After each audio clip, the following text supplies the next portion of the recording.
Anak yang soleh itu anak yang tahu kalau dia seorang laki-laki nanti, secantik apapun istrinya, selucu apapun anak-anaknya, sebanyak apapun harta yang dia miliki, sehebat apapun dia di mata anak buahnya, demi Allah, orang tua tidak pernah menjadi nomor 2 dalam hidup. Ini banyak orang yang suka salah ini. Cuma gara-gara dunia, orang tua panjang mata menanti kedatangan anak. Jangan ya. Jangan. Anak yang soleh tahu sekali, sampai kapanpun ibumu, ayahmu. Sampai kapanpun. Dunia nggak membuat dia lupa ada berkah keramat dunia hidup di atas muka bumi ini. Dia nggak repot datang ke makam-makam para wali. Orang tua nomor 1 yang dia temui. Ini orang hebat. Ini banyak di antara kita, makam-makam didatengin, di mana saja didatengin, ngalap berkah. Orang tua panjang mata, berlinang air mata menanti, mana anakku? Mana pohon yang pernah kutanam? Mana pohon yang pernah kurawat? Kudengar dia sudah mulai berbuah, ingin kurasakan buahnya. Berani mengeluarkan dana jutaan untuk hal-hal yang gak disyariatkan. Ini orang tua panjang mata. Rela gak rela, orang tua kita akan mendengar dan melihat. Ma, aku pengen nikah, aku pengen berkeluarga, Ma. Ya orang tua ya seneng lah. Cuma kalau inget metik buahnya belum terasa, ya ada perasaan kayak gimana gitu loh. Karena dia tahu setelah ini dia akan menikah. Bahwa anak orang ada kehidupan yang berbeda yang bakal dia rasa. Orang tua makin hari makin rentan, bukan makin seger. Yang perempuan dibawa orang, ya Allah. Baru kemarin perasaan mainin poni ini anak perempuan kita, betul. Baru kemarin mainin kepangan rambutnya, ya Allah. Ya Allah, baru kemarin perasaan saya titah dia, titah, ya Allah. Belajar jalan, bisa berlari bawa sesuatu, coret-coret tembok, aduh Masya Allah. Sekarang udah gede, dibawa orang, ya Allah, Masya Allah. Yang laki dekat sama mamahnya. Baru kemarin tangan mungilnya kita tuntun, kalau kelepas dia nangis, betul? Sekarang tangannya keker besar, tangan ibunya keriput, betul? Mau nangkep tangan anak pun sudah mulai susah. Membawa anak orang datang dengan gagah, cium tangan, cipika-cipiki, udah. Ma, kita jalan dulu, Ma ya.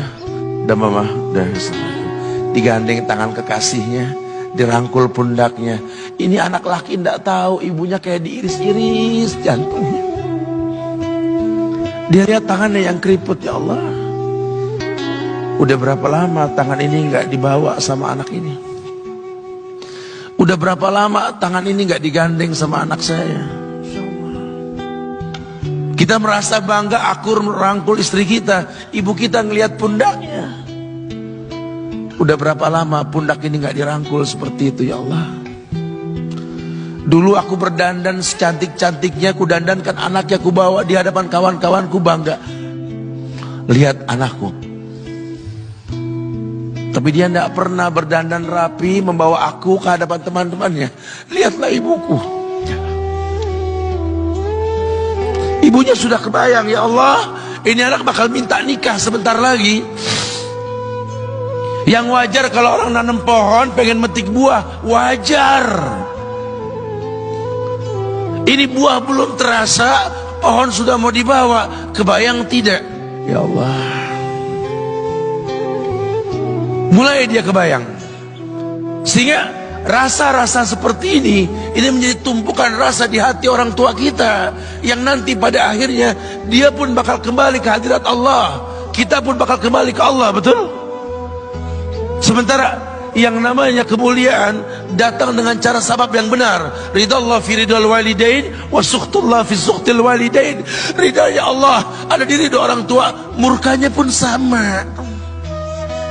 Karena semua ibadah yang dia lakukan berujung pada surga.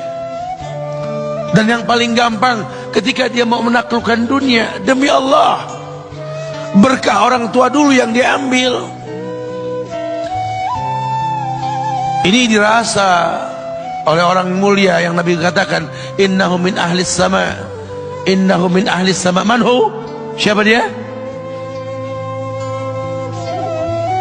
Sahabat, manusia yang pernah hidup zaman sahabat tapi nggak ketemu Rasul, yang bernama Uwais Al-Qarni, pemuda miskin pengembala kambing di negeri Yaman. Padang tandus yang dia tinggal di situ, yang dia kesampingkan hidupnya untuk ibunya, untuk ibunya. Tidaklah terucap kalimat satu yang ingin ibunya pengen, kecuali Uwais pasti akan melakukannya, apapun, dan ibunya cacat.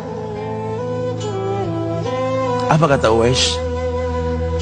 Tidak akan pernah terlontar kata dari mulut ibuku kecuali kan kulakukan yang dia inginkan. Masya Allah. Ibunya cacat dan dia menomorduakan diri, yang penting orang tuanya dulu. Hingga satu waktu ibunya berkata, wahai Uwais, ibu sudah tua. Andai kematian mendatangi ibu, ada beberapa keinginan yang ibu pengen merasakan keinginan tersebut. Mungkin enggak ya? Apa Bu? Katakan. Ibu pengen haji. Bengok Uwais, ya Allah Bu, ini Yaman, Hadramaut, yang sekarang saja pesawat itu bisa 3 jam menuju Saudi itu, 2 jam lebih lah menuju Saudi. Ini lebih jauh lagi, kebayang berapa ratus kilo, berapa ribu kilo, nggak tahu. Ya baiklah ibu, kata Uwais, aku tidak pernah menolak permintaan ibuku, tapi kali ini aku tidak bisa menjawab karena mikir gimana caranya ini. Apalagi dia seorang pemuda yang punya penyakit sopak, ada tanda-tanda putih di bagian badan itu kayak pano besar gitu tuh. Udahlah, terserah gimana nantilah. Yang penting ini nomor 1 dalam hidup ini. Dia beli seekor anak sapi, digendong tiap hari itu sapi sama si Uwais menuju puncak gunung, turun lagi, gendong ke atas, turun lagi tiap hari, sampai orang bilang, Uwais gila no, orang sapi dipiara dia digendong tiap hari naik gunung yang tinggi, sampai nggak berasa, dikatakan 8 bulan dia lakukan itu, sehingga terbentuklah fisiknya yang bagus karena olahraga tiap hari bawa itu sapi. Dan sapi itu makin berat, dalam hikayat dikatakan sampai di atas 100 kilo itu sapi. Kemudian dia tetap gendong ke atas dan dia yakin, bismillah saya yakin, sampailah bulan haji, ibu naik ke pundakku, digendong ibunya dari negeri Yaman. Subhanallah, gak ada yang gak mungkin. Lihat, dibawa ibunya ke Mekah, bertawaf di Ka'bah, dunia menyaksikan. Bahkan hikayat mengatakan dia sempat bertanya kepada sahabat Abdullah bin Umar, aku telah menggendong ibuku dari negeri Yaman menuju Makkah, bertawaf di Ka'bah ini, sudahkah aku membayar jasa ibuku? Apa kata sahabat Abdullah bin Umar? Bahkan satu hentakan napas pun ketika melahirkanmu belum terbayar. Bahkan satu hentakan napas pun ketika melahirkanmu belum terbayar. Dia selesaikan tawafnya, dia selesaikan tawafnya. Selesai tawaf, dibawa ibunya ke makom Ibrahim untuk sholat 2 rakaat. Selesai sholat, dia angkat tangan, dia berdoa kepada Allah, ya Allah, ampunkanlah ibuku ya Allah. Ampunkan ibuku ya Allah. Masukkanlah dia ke sorgamu ya Allah. Masukkan dia ke sorgamu ya Allah.